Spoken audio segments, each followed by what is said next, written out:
आज का हमारा टॉपिक है fourth generation of computer. Fourth generation of computer कुछ ऐसा दिखता था। मैंने पिक्चर यहाँ पर आप लोगों को लगा दिया है। ये था फोर्थ जनरेशन। डिस्कस करने वाले हैं इस कंप्यूटर के बारे में। पहले तो ये जान लेते हैं कि फर्स्ट जनरेशन जब आया था हमारा तो वहाँ पर यूज़ किया था हम लोगों ने वैक्यूम ट्यूब। अक्सर आप देखेंगे तो किसी पेपर या एग्ज़ाम की तैयारी आप कर रहे हैं तो वहाँ पर सब यही सब पूछा जाता है कि कौन से जनरेशन में क्या यूज़ किया गया था। इसलिए इसको ध्यान में रखते हुए आगे चलते हैं। तो ये वैक्यूम ट्यूब यूज हुआ था। सेकेंड जनरेशन में ट्रांजिस्टर का यूज हुआ था, जो कि कुछ ऐसा दिखता था। फिर हमारा आता है थर्ड जनरेशन। थर्ड जनरेशन में इंटीग्रेटेड सर्किट का यूज हुआ था, जो कि ऐसा होता था। अब आते हैं हम लोग फोर्थ जनरेशन में। फोर्थ जनरेशन में ये देख रहे हैं आप, ये है माइक्रो प्रोसेसर। माइक्रो प्रोसेसर का यूज किया गया था। फोर्थ जनरेशन के कंप्यूटर हमारे तैयार हुए थे 1971 से लेकर 1980 के बीच में। ठीक है। माइक्रो प्रोसेसर का यूज हुआ था। ये भी एल एस आई क्या है जान लेते हैं। This generation use to microprocessor, अभी मैंने बताया, utilise very large scale integration. ये जो वी एल एस आई है उसका फुल फॉर्म है वेरी लार्ज स्केल इंटीग्रेशन, जो कि एक माइक्रो प्रोसेसर होता है। इसके बारे में बहुत अच्छे से जानना है तो फिर हम बाद में बताएंगे। ये भी अपने आप में एक अलग टॉपिक है। फिलहाल में बस ये जानिए कि फोर्थ जनरेशन में इसका यूज हुआ था। This technology to place thousand of integrated circuit onto a single silicon.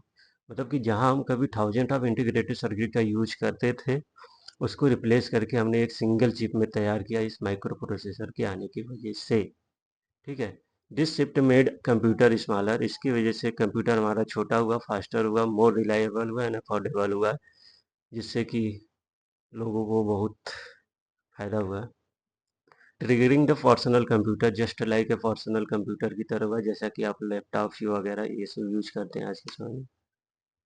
Characteristics जान लेते हैं microprocessor V L S I. The core technology allow the entire CPU to reside on the one chip. जो भी हमारा CPU था एक single chip में उसमें कन्वर्ट कर दिया गया। Portability and power. Computer shifted from feeling room to fighting on fitting on desktop. मतलब कि कभी हमारा कंप्यूटर एक रूम के बराबर हुआ करता था, अब एक डेस्कटॉप पर भी उसको रख सकते हैं, मिनी कंप्यूटर बोल सकते हैं, जैसे लैपटॉप्स वगैरह। ये देखिए पिक्चर हमने बनाया है। माइक्रो प्रोसेसर आने से इतना छोटा हो गया हमारा लैपटॉप, नहीं तो कभी रूम के बराबर हुआ करता था। इसमें ऑपरेटिंग सिस्टम और नेटवर्क दोनों चलते थे। ठीक है। जी यू आई, इसमें ग्राफिकल यूजर इंटरफेस आया, जो कि बहुत यूज में रहा। मेमोरी के बारे में जान लेते हैं। सेमीकंडक्टर मेमोरी मतलब रैम और रोम का इसमें यूज हुआ है। हमने रिप्लेस किया किसको? Magnetic core memory. ये है मैग्नेटिक कोर मेमोरी, इसकी जगह हम लोगों ने रैम और रोम लगाया, जो कि यहाँ पर आपको दिख रहा है।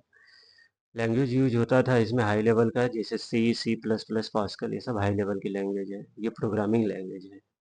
ये सब चलते थे इसमें फोर्थ जनरेशन के कंप्यूटर में। कुछ एग्जाम्पल है जो कि फोर्थ जनरेशन के कंप्यूटर लॉन्च हुए थे हमारे 1977 में हुए थे। एप्पल सेकेंड, ये भी पर्सनल कंप्यूटर की तरह था। लगभग सभी पर्सनल कंप्यूटर थे। IBM PC ये भी रिलीज हुआ था 1981 में।